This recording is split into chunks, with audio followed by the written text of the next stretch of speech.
আচ্ছা আজকে আজকে আমাদের টপিক হচ্ছে পেসি, হাউ টু রাইট আ পেসি। ওকে, তো পেসি ব্যাপারটা কি, প্রথমে ডেফিনেশন দেওয়া রয়েছে পেসির কিছু, তো দেখে নাও। হচ্ছে এটা ফ্রেঞ্চ ওয়ার্ড, কোথা থেকে এসে জানার দরকার নেই। ওকে, এইসব জানার দরকার নেই, কিন্তু পেসি মানেটা কি অ্যাভারেজ, মানে ছোটো করা, কোনো কিছুকে শর্ট করা। ওকে, কোনো বড় রাইটিংটাকে ছোটো করা, এই ব্যাপারটাই হচ্ছে পেসি অর সামারি। কেমন? আচ্ছা দেখো, প্রেসি এখানে ডেফিনেশন দেওয়া রয়েছে, এটা কি সামারি আর condensed composition of bare facts, মানে হচ্ছে ফ্যাক্টগুলোর সামারি, আর কিছুই না। ওকে, কনডেন্সড কম্পোজিশন মানে হচ্ছে ছোটো করে লেখা হয়েছে এমন। ওকে, সংক্ষিপ্ত সার যাকে বলা হয়। আর এটা এটা কি হচ্ছে, ব্রিফ হতে হবে, এটাকে কনসাইজ হতে হবে, আর ক্লিয়ার হতে হবে, ওয়েল কানেক্টেড হতে হবে। মানে একটা সেন্টেন্স, তুমি একটা সেন্টেন্স লিখলে তার আগে পরে সেন্টেন্সটার সাথে ওই সেন্টেন্সের যেন কানেকশনটা ঠিকঠাক হয়। ওকে, সামারি আর gist of a given passage. তো বুঝতেই পারছো প্রেসি ব্যাপারটা কি, তো জানাই রয়েছে তোমাদেরকে। নেক্সট বলেছে কি, নেক্সট বলেছে সামারি আর প্রেসির মধ্যে ডিফারেন্স, কোনো ডিফারেন্স নেই, শুধু লেন্থের ডিফারেন্স। ওকে, তো এটা আমি পুরোটা পড়বো না, তো তোমরা দেখে নিও। আমি এটার বাংলা মানে কী বলতে চাইছি শর্টে বলে দিচ্ছি। আচ্ছা দেখো, সামারি কী বলেছে, সামারি বলছে অথরের যে মেইন আইডিয়া রয়েছে, এটা শুধুমাত্র অথরের আইডিয়ার উপর ডিপেন্ড করে আমি লিখবো, আমি নিজের কোনো চিন্তাভাবনা অ্যাড করবো না। ওকে, তো সেটাই বলছে অথরের মেইন আইডিয়া, যে আইডিয়াটা দিয়েছে সেটাই হচ্ছে লিখতে হবে আমাদেরকে। আর সেটা কি, অল এক্সাম্পলসটা এলিমিনেট করে, মানে আমরা কোনো অথর যে এক্সাম্পল ইউজ করেছে সেটা আমরা ইউজ করবো না, কারণ বেশি মানে হচ্ছে শর্ট করে লেখা। আমি যদি এক্সাম্পল লিখে ভরে দিই তাহলে কী করে হবে, বুঝতে পেরেছো? আচ্ছা, আর কি রয়েছে দেখো, পেসি তোমার সাধারণত 1/3 লিখতে হয়। ওকে, আর সামারি সাধারণত তোমার 2/3 লিখতে হয়। এবার দেখো, কোনো এক্সামে এরকম বলা নেই যে 1/3 2/3 এরকম বলা থাকে না, সাধারণত ওয়ার্ডস বলে দেওয়া থাকে। ধরো 130 বা ধরো 200টা ওয়ার্ডে তোমার গিভেন টেক্সট রয়েছে, এবার তার থেকে পেসি করতে বললো তোমাকে 80 ওয়ার্ডে, দেখা গেলো যে 1/3 হচ্ছে, সেটা পেসি হোক বা সামারি হোক। ওকে, তো এই জিনিসটাই তোমাকে দেখতে হবে, আর কিছুই না। কেমন? আচ্ছা, নেক্সট দেখো কী রয়েছে, পেসি বলেছে একই জিনিস, একই, ওখানেও এক্সাম্পল ইউজ করতে পারবে না, এখানেও এক্সাম্পল ইউজ করতে পারবে না। ওকে, আর তুমি এক্সট্রা কোনো কিছু তোমার ওপিনিয়নটা ইউজ করতে পারবে না এখানে। আর এটা হচ্ছে সামারি থেকে একটু শর্ট ফর্ম। ওকে, আর দুটোই ইকুইভ্যালেন্ট। তো সামারি থেকে পেজটাকে বেশি অ্যাকসেপ্টেবল করা হয়, কারণ এটা বেশি শর্ট ফর্ম, আর এখানে কি ওয়ার্ডগুলো বেশি থাকে, কি ওয়ার্ডগুলো কি ওয়ার্ডগুলো বেশি থাকে, এই জন্য পেজিটা বেশি অ্যাপ্রোপ্রিয়েট হিসেবে ধরা হয়। কিন্তু পরীক্ষায় সামারি আসুক আর পেসি আসুক, আমাদেরকে একই জিনিসই লিখতে হবে। কেমন? আমরা বেশি ডিফারেন্সিয়েট করবো না। নেক্সট হয়েছে এসেনশিয়াল অফ গুড পেসিস, যে এবার আমি তোমাদেরকে পয়েন্টগুলো বলেছি যে একটা ভালো পেসি কীভাবে লিখতে হয়। কেমন? দেখো, ফার্স্টে রয়েছে কি, একদম পারফেক্ট নিয়ম তো নেই। ওকে, তো ভেরিয়েশন রয়েছে, যে এটা এইভাবে লিখতে হয়, এটা ওইভাবে লেখা যায়, এটাকে এইভাবে লেখা যায়, সেটা পার্সেন্ট টু পার্সেন্ট ডিপেন্ড করে। কিন্তু তোমাকে কোনো পারফেক্ট হয় না কোনো কিছুই। কেমন? কোনো কিছু পারফেক্ট হয় না বেশি। আচ্ছা যাই হোক, দেখো ফার্স্ট যে পয়েন্টটা আমাদেরকে মাথায় রাখতে হবে সেটা হচ্ছে কি, ব্রেভিটি আর কনসাইজনেস, মানে আমাকে ছোটো, ব্রেভিটি মানে হচ্ছে ছোটো করে লিখতে হবে, কনসাইজ ম্যানারে লিখতে হবে, মানে কি ছোটো করে লিখতে হবে, একই জিনিস। এর সাইজটাকে আমাকে ভালো করে গুরুত্ব দিতে হবে, যা বলবে সেই ওয়ার্ডের মধ্যে আমাকে লেখার চেষ্টা করতে হবে। কেমন? চিন্তাভাবনা যাই থাকবে না কেন, আমাকে ওই লিমিটেড ওয়ার্ডের মধ্যেই কমপ্লিট করতে হবে, না বেশি করবো না কম করবো। কেমন? চেষ্টা করবো ওর কাছাকাছি রাখা। ধরো 80টা ওয়ার্ডে তোমাকে লিখতে বলেছে, তুমি চেষ্টা করবে 78টা অথবা 82 অথবা 83টা রাখার চেষ্টা করবে। কেমন? এরকম যেন না হয় যে তুমি 60টা ওয়ার্ডে কমপ্লিট করে দিয়েছো অথবা 100টা ওয়ার্ডে কমপ্লিট করে দিয়েছে চাইছে 80 ওয়ার্ড, এরকম যেন না হয়। তো এটাই ফার্স্টে বলেছি। নেক্সট বলেছি কি, কমপ্লিটনেস আর কম্প্রিহেন্সিভনেস। দেখো, তোমাকে যে লেখাটা তুমি লিখবে সেটা তুমি যতটাই লেখো না কেন, সেটা যেন কমপ্লিট হয়। ঠিক আছে, তুমি ইনকমপ্লিট লিখে দিয়ে আসতে পারবে না। এই 1 নম্বর। 2 নম্বর হচ্ছে কম্প্রিহেন্সিভনেস, মানে হচ্ছে বোধগম্যতা। যেটা লিখেছো সেটা যেন সবাই মোটামুটি বুঝতে পারে, হ্যাঁ এটা এর লেখাটা, এই যে আর্টিকেলটা দেওয়া রয়েছে তার লেখাটা যে এরকম হতে পারে, সেটা যেন সবাই বুঝতে পারে। ওকে, সেটাই বলেছে কমপ্লিটনেস অ্যান্ড কম্প্রিহেন্সিভনেস। নেক্সট বলেছি কি, কম্প্যাক্টনেস আর ওয়েল কানেক্টেড। এই ব্যাপারটা তোমাদেরকে মাথায় রাখতে হবে। ওয়েল কানেক্টেড মানে পেসিটা যেন, পেসি প্রত্যেকটা লাইন, একটা লাইন অপর লাইনের সাথে যেন কানেক্টেড হয়। ওকে, তো এই জন্য তোমাকে কী করতে হয়, ফার্স্ট যে প্যারাটা পড়বে, প্যারাটা পড়লে তো প্যারাটার লাইনগুলো যেটাগুলো তোমাকে ড্রাফট করবে, পরবর্তীতে রয়েছে ড্রাফট করার পর ওটাকে সিকোয়েন্সে রাখার চেষ্টা করবে। আগে এরকম করবে না যে এই প্রথম লাইনের মিনিং অনুযায়ী প্রথমে লিখলাম, লাস্ট লাইনটা আমার মনে হলো ইম্পর্টেন্ট, ওটা আবার লাস্টে লিখে মানে মিডলে লিখে দিলাম, এরকম যেন না হয়। সিকোয়েন্সটা মেনটেন করবে। কেমন? কানেক্ট যেন ঠিকঠাক হয়। কেমন? মানে ঘটনাটা যেন, পর্যায়ক্রমটা যেন ঠিকঠাক থাকে, কোন কথার পর কোনটা দেওয়া উচিত, এর বোঝার ক্ষমতা তোমাদের থাকতে হবে, তাহলে তুমি প্রেসিডি লিখতে পারবে। কেমন? নেক্সট যেটা বলেছে কি, দেখো ক্ল্যারিটি অ্যান্ড লুসিডিটি। তো তুমি যে লেখাটা লিখবে সেটা যেন ক্লিয়ার হয়। ওকে, লুসিড মানে হচ্ছে সহজ সরল, যেন সবাই বুঝতে পারে। তুমি এমন কমপ্লিকেটেড সেন্টেন্সে লিখেছো যে কেউ বুঝতে পারছে না, ইভেন তুমি লিখেছো তুমি নিজে বুঝতে পারছো না। ঠিক আছে, তো ওরকম লেখা তো হবে না, তোমার একদম ক্লিয়ার পিকচার চাই, যে আমি যেটা লিখেছি একদম ক্লিয়ার রয়েছে, লুসিড ল্যাঙ্গুয়েজে লিখেছি আর একদম ক্লিয়ার স্পষ্ট এটা আমার কাছে। ওকে, তো তুমি যদি লেখায় মানে স্যাটিসফাই হও, তাহলে যারা খাতা দেখবে তারাও স্যাটিসফাই হবে, তাই তো? তো লুসিডিটি রাখবে, এমন নয় যে তোমাকে কমপ্লেক্স সেন্টেন্স লিখলে বেশি নাম্বার পাবে, সিম্পল সেন্টেন্স লিখলে নাম্বার কম পাবে তা নয়, তোমাকে সেন্টেন্সটা খুব সুন্দর করে স্ট্যান্ডার্ড ল্যাঙ্গুয়েজে লিখতে হবে। কেমন? নেক্সট যেটা রয়েছে কি প্রিসাইসনেস আর অ্যাকুরেসি, বলছে তোমাকে অ্যাকুরেসির উপরে গুরুত্ব দিতে হবে। ঠিক আছে, এমন লিখবে সেটা যেন যেই পড়ুক না কেন সে যেন বুঝতে পারে। ওকে, মানে লেখক যে ইন্টেনশনে লিখতে চাইছে, যে লিখেছে যে টেক্সটটা, তোমাকে সেই পারপাসেই লিখতে হবে। ওকে, তুমি তার এগেনস্টে যেতে পারবে না কখনোই। ওকে, আচ্ছা যাই হোক, নেক্সট রয়েছে গ্রামাটিক্যাল অ্যাকুরেসি আর purity of language. Grammatical accuracy এটা তো আমি বারবার বলি একই জিনিস, যে আর যাই করো না কেন গ্রামারে যেন ভুল না হয়। ধরো প্রেসি একটা ঘটনা দেওয়া রয়েছে, তাহলে সেটা পাস্টে হবে, আর এমন কিছু দেওয়া রয়েছে সেটা সর্বজনীন বা সার্বজনীন বা সর্বজনীন সবসময়ের জন্য সত্য, চিরসত্য, তাহলে সেটা প্রেজেন্ট ইনডিফিনিটে লিখতে হবে। টেন্সে যেন না ভুল হয়, অ্যাপ্রোপ্রিয়েট প্রিপোজিশনে যেন না ভুল হয়, নর্মাল প্রিপোজিশনে যেন না ভুল হয়, কনজাংশনে যেন না ভুল হয়, ওকে, পাংচুয়েশনে যেন না ভুল হয়। ওকে, তো এই জিনিসগুলো তোমাকে মেনটেন করতে হবে। ওকে, সব জিনিসপত্রগুলো খেয়াল করেই তারপরে পেজিটা লিখতে হবে। ওকে, গ্রামাটিক্যাল অ্যাকুরেসিটা মেনটেন করবে। আচ্ছা, নেক্সট কী রয়েছে, এবার রয়েছে কীভাবে পেজটা লিখবে, এটা হচ্ছে প্রসেস। ওকে, দেখো reading and starting of the passage. প্রথমে আমরা কী করবো, যে প্যাসেজটা দেওয়া থাকবে না, একটা প্যাসেজ দেওয়া থাকবে, ধরো অনেক বড় একটা প্যাসেজ দেওয়া হয়েছে। ওকে, এবার প্যাসেজটা কী করবো, রিডিং মারার চেষ্টা করবো 3-4বার রিডিং পড়ে যাবো। ওকে, বুঝি চাই না বুঝি রিডিং পড়ার চেষ্টা করবো। ওকে, ফার্স্ট কাজ হচ্ছে এটা। ওকে, আর খুব স্লোলি করলেও হবে না, এখানে দেখো দেওয়া রয়েছে নট টু স্লোলি, খুব ধীরে ধীরে করবো তা নয় কিন্তু। প্রথমে ওভারঅল দেখে নেবো যে কী বলতে চাইছে, তারপরে আরেকবার পড়বো, তারপরে আরও একবার পড়বো। ওকে, তারপরে আমি ড্রাফট লেখা শুরু করবো। কেমন? আচ্ছা, নেক্সট যেটা রয়েছে সেটা কী রয়েছে, আচ্ছা রাইটিং হেডিং আর টাইটেল। দেখো টাইটেল আর হেডিং তো দিতেই হবে, না তো প্রেসির কোনো মানই হয় না। অনেকে আসে প্রেসি লিখে দেয় কিন্তু টাইটেলই দেয় না, তো নাম্বার তো পাবেই না, না ওখানে 2-3 নম্বর এমনি চলে যাবে, আর দেখবে কি খাতা। তো রাইটিং আর হেডিংটা কী করবে, তো ফার্স্টে হচ্ছে তুমি আগে অ্যান্সারটা লিখে তারপরে রাইটিং মানে হেডিংটা দেওয়ার চেষ্টা করবে। যদি আগে হেডিংটা দাও তাহলে তোমার টেনশন থাকবে যে ওই হেডিং অনুযায়ী আমাকে লিখতে হবে, তা করবে না কিন্তু। আগে টেক্সটটা লিখে নেবে, তারপর হেডিংটা দেবে। এবার টেক্সটটা হেডিং বা টাইটেলটা সাধারণত ওর মধ্যেই থাকে। 90% কেস এরকম হয় যে যে টেক্সটটা দেওয়া রয়েছে তার মধ্যেই উল্লেখ রয়েছে কোনো না কোনো অংশে। তো কোথায় থাকে, ম্যাক্সিমাম থাকে ফার্স্ট অংশে অথবা লাস্ট অংশে। ওকে, এখানে দেখো দেওয়া রয়েছে either at the beginning or at the end of the passage. হয় প্যাসেজের প্রথমের দিকে দেওয়া থাকবে টাইটেল রিলেটেড কিছু, অথবা এন্ডিংয়ে টাইটেল রিলেটেড কিছু দেওয়া থাকবে, সেখান থেকে আমি উল্লেখ করে লিখতে পারি, অথবা মিডিলেও থাকতে পারে, মাঝে মাঝে মিডিলেও থাকতে পারে, সেটা আমাকে বুঝে নিয়ে লিখতে হবে। এরকম একটা ক্ষেত্র, এরকম একটা দিক হয়। অন্যদিকে কী হয়, এর মধ্যে টাইটেলের উল্লেখই নেই। ওকে, এক্সাম্পল দিয়ে ভরে দিয়েছে, কোনো টাইটেলই দেয়নি। এবার সেটা হচ্ছে কম্প্রিহেন্সিভ, সেটা মানে কী বলবো, তোমাকে বুঝে নিয়ে করতে হবে। এটা তোমার বোধগম্যতা থাকতে হবে যে এই টেক্সটটা যেটা লিখলো ওর মানেটা কী হতে পারে, মানে এর কী অনুযায়ী যে কী রয়েছে, KEY কী, মানে যে জিসটা রয়েছে সেই অনুযায়ী কী একটা সুন্দর সুইটেবল কী টাইটেল হতে পারে, সেই অনুযায়ী নিজে একটা টাইটেল বসাবে। কেমন? আর আদারওয়াইজ তোমার তো ফার্স্টে অথবা লাস্টে অথবা মিডিলে কোনো না কোনো টাইটেল পেয়ে যাবে, টাইটেল দেওয়ার মতো কোনো ওয়ার্ড। কেমন? নেক্সট কী রয়েছে, সবথেকে ইম্পর্টেন্ট যেটা, সেটা হচ্ছে distinguish between essential and non essentials. হচ্ছে যেগুলো দরকার আর যেগুলো অদরকার সেগুলো তোমাকে পার্থক্য বুঝতে হবে যে এই প্যাসেজের এই পোর্শনগুলো দরকার আর এই পোর্শনগুলো আমার দরকার নেই। তো যেগুলো দরকার নেই সেগুলোকে এলিমিনেট করতে হবে, আর যেগুলো দরকার সেগুলো থেকেই আমাকে সাজিয়ে গুছিয়ে লিখতে হবে। তো এটা যেন তোমার এই আন্ডারস্ট্যান্ডিংটা যেন থাকে যে কোনটা ভ্যালুয়েবল সেন্টেন্স, কোনটা ইউজলেস সেন্টেন্স, সেটা যেন আমি বুঝতে পারি। কেমন? ফার্স্ট তুমি সেটাই প্র্যাকটিস করো যে আমি অ্যাটলিস্ট আন্ডারলাইন করতে পারছি যে ইম্পর্টেন্ট সেন্টেন্স কোনগুলো, তারপর সেখান থেকে আমি নিজের মতো করে সেন্টেন্স বানিয়ে লিখবো। বুঝতে পেরেছো? নেক্সট বলেছি কি, নেক্সট বলেছে প্রিপেয়ারিং দ্য ড্রাফট। আচ্ছা, প্রথমে হচ্ছে রাফ ড্রাফট করতে বলেছে। একটা রাফ ড্রাফট করে নেবে। ড্রাফট মানে হচ্ছে তুমি ধরো একটা স্কেচ করে নিচ্ছ, নর্মাল একটা স্কেচ করে নিচ্ছ যে এর ধরো এটাই একটা পেসি রয়েছে, ধরো এটা একটা পুরো আর্টিকেল রয়েছে। এবার আমি কী করবো, এখান থেকে কিছু যে ওয়ার্ডগুলো রয়েছে, মানে যে সেন্টেন্সগুলো রয়েছে সেখান থেকে ইম্পর্টেন্ট সেন্টেন্সগুলো আমি আন্ডারলাইন করলাম। ফার্স্ট কাজ হয়ে গেল। সেকেন্ড কাজে আমি কী করবো, এই আন্ডারলাইনগুলোকে আমি নিজের ভাষায় করে লিখলাম। ওকে, আন্ডারলাইন করা সেন্টেন্সগুলোকে আমি নিজের ভাষায় লিখলাম। তাহলে আমার 6টা লাইন হয়েছে। ওকে, লেখার পর আমার 6টা লাইন হয়েছে। এবার এই 6টা লাইন আমি লিখে নিলাম। এবার এই 6টা লাইন থেকে আমি ফাইনাল প্রেসি করবো। আমি ডাইরেক্ট প্রেসি করবো না এই মুহূর্তে। তোমরা ডাইরেক্ট প্রেসি করার চেষ্টা করো না, কারণ সেটা অতটা ভালো হবে না। তোমরা আগে কী করবে, ফার্স্টে একটা ড্রাফট করে নেবে। কেমন? একটা ওভারঅল একটা রাফ স্কেচ করে নেবে, তারপরে সেখান থেকে করার চেষ্টা করবে। এটা প্র্যাকটিসের মাধ্যমে এলে এক্সাম হলে তোমাকে আর রাফ করতে হবে না, তুমি ডাইরেক্ট অ্যান্সার দিতে পারবে। বুঝতে পেরেছি আমি কী বলতে চাইছি?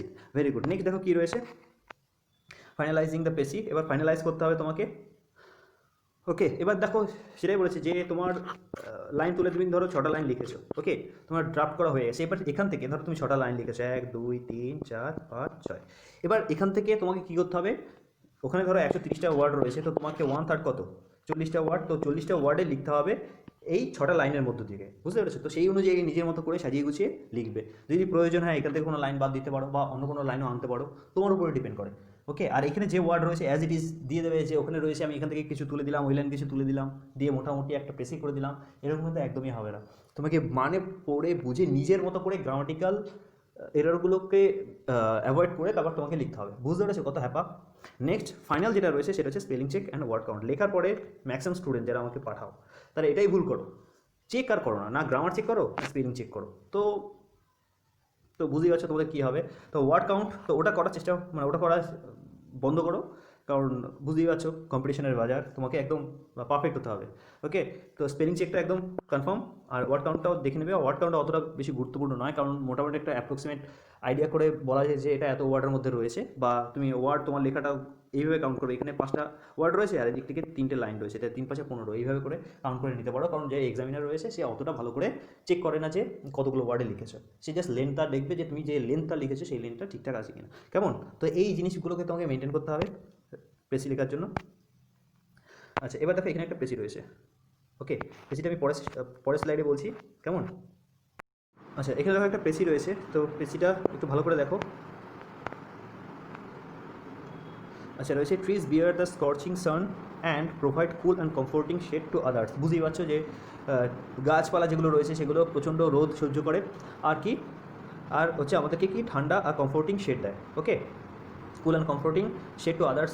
বুঝতে পারছি ল্যান্ডটা মানে কি, they produce the food by which others profit, যার দ্বারা অন্য প্রফিট পায়, সেই প্রফিটেবল ফ্রুট তারা দেয়। Okay, the character of good man is like that of trees. বলছে এবার বলেছে এটা তো ট্রি সম্পর্কে বলেছে, এবার বলছে ম্যান, মানুষ কী করে, মানে মানুষের ক্ষেত্রে কী হয়, হচ্ছে মানুষের যে ক্যারেক্টারটা সেটাও এই গাছের মতোই কিছুটা। What is the use of the perishable body if no use is made of it for the benefit of mankind. বলছে যদি আমি মানুষের কোনো কাজে না লাগে, আমি যে নিজে রয়েছি, আমি যদি মানুষের সেবায় নিজেকে নিয়োজিত না করি, তাহলে আমার ভ্যালুটা কী, তাহলে আমার এই বডিটার ভ্যালুটা কী। ওকে, আচ্ছা, বলছে sandalwood the more it is rubbed the more scent does it yield. বলছে স্যান্ডেলউড নামে একটা উড রয়েছে, একটা গাছ রয়েছে, তো এটা কী করেছে, এটা কাজটা কী বলছে, যত তুমি এটাকে রাব করবে তত এটা সেন্ট প্রডিউস করবে। ইয়েল্ড মানে কি, প্রডিউস করা। Okay, sugar cane the more it is peeled and cut up into pieces the more juice does it produce. বলছে তুমি ডাজ ইট প্রডিউস, এখানে এমফাসাইজ করছে। বলছে এটাকে সুগার কেনটাকে কি যত বেশি দেবে, ওকে, যত বেশি টুকরোতে করা হবে তত বেশি এ কী করবে, বেশি পরিমাণে জুস প্রডিউস করতে পারবে। The men who are noble at heart do not lose their qualities even in losing their life. বলছে মানুষ তো মরে যায় কিন্তু তার কোয়ালিটি কখনো মৃত্যুবরণ করে না। ওকে, মানুষের কোয়ালিটি কখনো মরে না, যদিও মানুষরা মারা যায়, এখানে সেটাই বলতে চাইছে। বলছে the men who are noble at heart, মানে হচ্ছে যারা হৃদয়ের থেকে মহান হয়।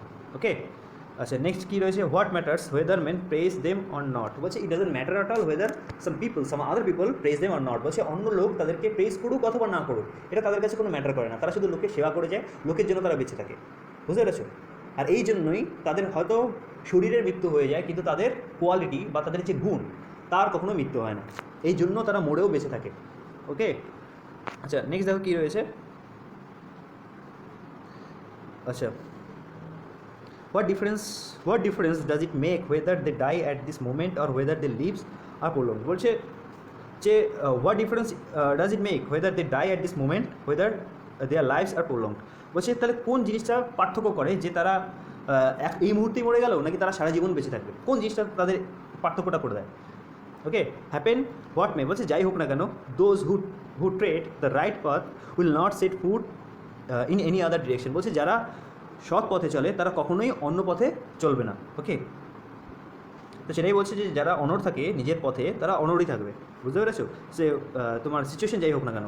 নেক্সট কী রয়েছে, life itself is unprofitable to a man. বলছে what does not life for others, what does not live for others. বলছে life itself is unprofitable to a man what does not live for others. বলছে তার কাছে লাইফটা একটা আনপ্রফিটেবল। ওকে, এর কোনো মূল্যই নেই। ওকে, আর যে লাইফটা, কোন লাইফটা, যে লাইফটা অন্যের জন্য বাঁচে না, মানে বলতে চাইছে যে আমি যদি অন্যের হেল্প না করে যদি বেঁচে থাকি তাহলে আমার বাঁচার কোনো ভূমিকাই নেই, কোনো গুরুত্বই নেই, এখানে সেটাই বলতে চাইছে। বুঝতে পেরেছো? To live for the mere sake of living one's life is to live the life of dogs and crows. বলছে যদি শুধুমাত্র আমি নিজের জন্যই বাঁচি তাহলে এই বাঁচার অর্থ হচ্ছে মানে কুকুর বিড়ালের মতো বেঁচে থাকা, বুঝতে পেরেছো? মানে প্রাণীর মতো বেঁচে থাকা, প্রাণীদের মতো বেঁচে থাকা। আমি যদি কাউকে হেল্প না করে বেঁচে থাকি তার মানে হচ্ছে আমি প্রাণীদের মতো বেঁচে রয়েছি, কোনো কাজই লাগছি না আমি কারো। ওকে, তো এই অস্তিত্বের কোনো গুরুত্ব নেই এখানে, সেটাই বলতে চাইছে। তারপর এটা কী বলেছে, আচ্ছা, those who lay down their lives for the sake of others will assuredly dwell for ever in a world of bless. বলছে যারা অন্যের জন্য বেঁচে থাকবে, মানে যেসব ব্যক্তিরা অন্যের জন্য বেঁচে থাকবে, মানে পরোপকার করবে, ওকে, তারা মানে সারা জীবন পরম আনন্দ পেয়ে যাবে। ওকে, ফর এভার বলেছে সারা জীবন, মানে মৃত্যুর আগে অথবা পরে। মৃত্যুর আগে তার তো পরম তৃপ্তি হবে যে সে কাজ করে যাচ্ছে, অনেক সেবা করে যাচ্ছে, আর এর যে তৃপ্তি, এই যে চরম তৃপ্তি, সে পরোপকার যদি কেউ না করে তাহলে সে বুঝতে পারবে না। ওকে, এই একটা ব্যাপারগুলো। আর মৃত্যুর পরে কী হবে, মানে মৃত্যুর পরেও সে মানে যেটাকে বলা হয় স্বর্গ, ঠিক আছে, সেই স্থান লাভ করেছে, এই অর্থে ইউজ করেছে এখানে। তো মোটামুটি একটা অ্যাপ্রক্সিমেট তোমাদের আইডিয়া হয়ে গেল যে এটা কীভাবে কী করতে হবে। এবার দেখো রাফ স্কেচ আমরা করি, দেখি রাফ স্কেচ করে কোথায় কোন সেন্টেন্সটা কি ইম্পর্টেন্ট বলেছে, কোনটা কি ইম্পর্টেন্ট বলেনি। দেখো এখানে আমরা বেসিক দেখে তো বুঝতে পারছি এতক্ষণ যে আগে যে নিয়ম পড়েছি, এর আগে যে আমরা নিয়ম পড়েছি, নিয়ম অনুযায়ী তো আমরা অ্যাটলিস্ট এইটুকু বুঝতে পারছি, যে এখানে দুটো তিনটে সেন্টেন্স একদম বাদই দেওয়া যায়, সেগুলো এক্সাম্পল হিসেবে রয়েছে বা প্রভাব হিসেবে রয়েছে। সেগুলো কি, এই যে স্যান্ডেলউডের কথা বলা হয়েছে এক্সাম্পল হিসেবে বলেছে, সুরাখানের কথা এটা এক্সাম্পল হিসেবে বলেছে, তো এই দুটো লাইন আমি বাদ দেবো। Okay, what is the use of this perishable body if no use is made of it for the benefit of mankind. So এই সেন্টেন্সটাও দরকার নেই, এটার মানেটা আমরা লিখবো যে ওরা কী বলতে চাইছে, সেটা এই প্রথম সেন্টেন্সের সঙ্গে আমরা লিখে দেবো। তাহলে দেখো এতটুকু, মানে প্রথম এতটুকুর মধ্যে থেকে আমরা একটা লাইনই পেলাম। বুঝতে পারছো কীভাবে শর্ট করবো? আর এই যে কোশ্চেন রয়েছে, কোশ্চেন তো আর কোশ্চেন ওভাবে তো আমি লিখতে পারবো না, ওটাকে আমাকে লেখক কী বলতে চাইছে কোশ্চেনের মাধ্যমে সেটা আমাকে লিখতে হবে। তো যাই হোক, মোটামুটি দেখা যাক কীরকম কী লেখা হয়েছে এখানে। আচ্ছা দেখো এখানে রয়েছে এসেনশিয়াল পয়েন্টস। ফার্স্টে আমরা এই রাফ স্কেচ করছি, এটা কিন্তু আমার স্কেচ। ওকে, আচ্ছা ফার্স্টে বলছে এসেনশিয়াল পয়েন্টস, কী কী পয়েন্টস দেখো। ফার্স্টে বলছে tree bears the burnt of sun but provides cool and comfort to others. বুঝতেই পারছো যে রোদে পড়ে কিন্তু তা সত্ত্বেও নিজে রোদে পড়ে অন্যের জন্য কী দেয়, অনেকে প্রোভাইড করে কুল অ্যান্ড কমফোর্ট। কেমন, নেক্সট দেখো বলেছে, প্রথমে গাছের কথা বলে দিয়েছে, সিমিলারলি গাছের সঙ্গে কাদের তুলনা করা হয়েছে, মানুষদের ক্ষেত্রেও একই জিনিস প্রযোজ্য। Good men are like trees who also live for others. বলছে ভালো গাছ, মানে ভালো মানুষ গাছেদের মতোই, তারা অন্যের জন্য বেঁচে থাকে। বুঝতে পেরেছো? তিনেরটা বলেছে noble men lose their lives for the sake of others but not their qualities. Okay, they do not care for praise. তো দুটো লাইন একবারই বলে দিয়েছে যে যারা মহান ব্যক্তি তারা অন্যের জন্য বাঁচে, নিজের জন্য বাঁচে না। ওকে, আর তারা এই কাজের জন্য তারা যে প্রশংসা করবে কেউ তারও এক্সপেক্ট করে না। ওকে, আর কেয়ারও করে না। আচ্ছা যাই হোক, পরেরটা দেখো, they don't even care for their life and don't leave the right পথ। বলছে তারা নিজেদের জীবনে তো কেয়ারই করে না, ও যা আছে হবে আমার লাইফে, ওকে, সেরকম চিন্তাভাবনা করে, আর ডোন্ট লিভ দ্য রাইট পথ। আর সিচুয়েশন যাই থাকুক না কেন, তারা নিজেদের যে পথ সেই পথ থেকে কখনো মানে বিপথে গমন করে না কখনো। বুঝতে পেরেছো? আচ্ছা পাঁচেরটা রয়েছে, আমার বাংলাটা খুব একটা ভালো না, তাই ওই ওয়ার্ডগুলো মাথায় আসে না হঠাৎ করে, বুঝতে পেরেছো? তাই বুঝে নিতে হবে আমি কী বলতে চাইছি। কেমন দেখো, পাঁচেরটা কী রয়েছে, to live only for the self is living like animals. বলছে যে মানুষ সেলফ মানে নিজের জন্য বাঁচে, সে পুরো প্রাণীদের মতোই বেঁচে থাকে। কারণ প্রাণী কি, কোনো প্রাণী পরোপকার করে কি না, সাধারণত কোনো প্রাণী পরোপকার করে না, সে নিজের জন্যই বাঁচে। ওকে, তো তোমাকেও সেটাই, আর তুমিও যদি সেটাই করো তাহলে তুমি প্রাণী হয়ে গেলে, এখানে সেটাই বলেছে। To live only for the self is living like animals. বলছে নিজের জন্য যে বাঁচে সে শুধু প্রাণী, মানে প্রাণীদের মতোই বেঁচে রয়েছে, আর কিছুই না। Those who live for others live for ever in the world of bless. বলছে যে অন্যের জন্য বাঁচে, ওকে, তো সে পরম শান্তি লাভ করে বা পরম আনন্দ লাভ করে। ওকে, মানে সে স্মরণীয় হয়ে থাকে বা যাই হোক, মানে সব কিছু পজিটিভ তার, এরকমই বলতে চাইছে। তো এই মোটামুটি আমাদের রাফ স্কেচ হয়ে গেল যে কী করতে হবে কী করতে হবে না। একই সেন্টেন্স, কিছুটা একই রকমের সেন্টেন্স বারবার রিপিটেডলি রয়েছে। তো এখানে দেখো এবার ফাইনাল অ্যান্সারটা কী রয়েছে একটু ভালো করে দেখো, এটা দু তিনবার ভালো করে পড়বে, পড়ার পর ফাইনাল অ্যান্সারটা দেখো কী রয়েছে। এখানে হেডিংটা কী করেছে দেখো, আমি বলেছি ফার্স্টে অথবা লাস্টে থাকবে টাইটেলটা। তো ফার্স্টেই ছিল ট্রিজ, আর মিডিলেই ছিল দ্য ম্যান, বা লাস্টে বলতে পারো ম্যান ছিল। ট্রিজ অ্যান্ড দ্য ম্যান অথবা ট্রি অ্যান্ড দ্য ম্যান, সিঙ্গুলারে করতে পারতাম দুটোই। যাই হোক, trees bear the burnt of sun and provide comfort to others. বুঝতেই পারছো যে নিজে বার্ন সহ্য করে অন্যদেরকে কমফোর্ট দেয়। Good men like trees suffer and live for others. বলছে ভালো মানুষেরা গাছেদের মতোই সাফার, মানে কষ্ট সহ্য করে, আর কী করে, লিভ ফর আদার্স, আর অন্যের জন্য বেঁচে থাকে। Noble men don't mind losing their life for the sake of the others.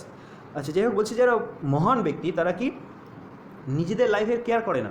ওকে, যে নিজেদের লাইফ চলে যাবে তার কেউ কোনো কেয়ার করে না, কিসের জন্য? For the sake of others, অন্যের জন্য, মানে অন্যের জন্য নিজের জীবন উৎসর্গ করতেও তারা রাজি। এখানে সেটাই বলতে চাইছে, whether anybody appreciates them or not. আর তারা কেয়ারই করে না কেউ আমাকে অ্যাপ্রিসিয়েট করুক, আমার প্রশংসা করুক, ওকে আমি ফেমাস হই, এরকম কোনো কেয়ারই করে না। বুঝতে পেরেছো? They always follow the right path without considering personal benefit. বলছে তারা পার্সোনাল বেনিফিটের কথা না ভেবে সবসময় রাইট পথেই চলে, ওকে, সঠিক পথেই তারা চলে। এটাই বলতে চাইছে, loving for self is living like animals. বলছে সরি, লাভিং না, living for self is living like animals. বলছে নিজের জন্য বাঁচা আর সেটা হচ্ছে প্রাণীদের মতোই বাঁচা। বোঝা গেল? দোজ লিভিং ফর আদার্স, বলছে যারা, এখানে একটা কমা হওয়া উচিত, যারা অন্যের জন্য বেঁচে থাকে, লিভ ফর এভার ব্লেসফুলি, তারা কি চরম, মানে তারা সবসময় আনন্দেই সারা জীবনের জন্য বেঁচে থাকে। বোঝা গেল? মোটামুটি একটা সামারি করলে আরও দুটো সেন্টেন্স বেশি হতো, দুটো বা একটা সেন্টেন্স বেশি হতো, আর কিছুই না। তো এটা মোটামুটি একটা ডেমো হলো। আমি এবার কিছু টাস্ক দিচ্ছি, সেটা করো, কেমন?